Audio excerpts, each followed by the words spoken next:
கால பள்ளத்தில் மூட குழியில் புராண புழுதி மூடி கிடந்தான் முருகன். தோண்டி துடைத்து விஞ்ஞான தண்ணீரில் கழுவினேன். ஒற்றை துணி சற்றே அசைவுற நெற்றிச் சுடர் பற்றி பரவிட வெற்றி திரு வேலுக்கு அதிபதி உயிர் கொண்டார். கடவுளா நீ என்றேன். மூத்த குடி காத்த மூதாதை என்றான். குன்றில் ஏன் குடி என்றேன். ஆதி மனிதன் குடில் அதுதானே என்றார். குளிர்மலையில் ஏன் குறையுடை கொண்டாய் என்றேன். இரையாகும் விலங்கை துரத்தி கொண்டே இறை தேடும் விலங்கு விட்டு உயிர் தப்பி ஓட சுனைகள் ஆறுகள் நீந்தி கடக்க தேனடை தேடி கிளைதோறும் குதிக்க தொங்கும் ஆடை தொல்லையா இல்லையா இன்னொன்றையும் நெஞ்சில் எழுது நெசவு கண்டது குறிஞ்சியில் அல்ல மறவாதே அது மருதம் என்றான். படையலுக்கு ஏன் முருகா தேனும் தினைமாவும் சுடுதல் அவித்தல் சமைத்தல் என்னும் அநாகரிகங்கள் தொடங்கும் முன்னே காயும் கனியும் கிழங்கும் இலையும் தானாய் விளைந்த தானிய மணியும் தேனாய் வழிந்த திரவிய பொருளும் ஊனாய் இருந்த உண்மை உணர்த்தவே கொடியில் சேவல் வரக்கும் செய்தி என்னவோ வேட்டை களைப்பில் மரணம் போல் உறங்கும் எங்களை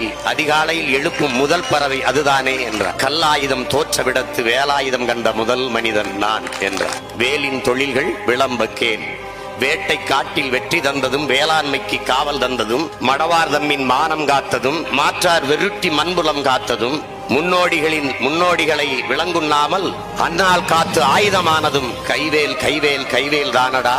கைவேல் இல்லையே நீ நான் ஏதடா. தாத்தா என்றேன் நான் பேரனே என்றான் முருகன். இருவர் தள்ளுவல் இறுக்கத்தில் நொறுங்கி சிதறி கிடந்தன நூற்றாண்டின் துகள்கள்.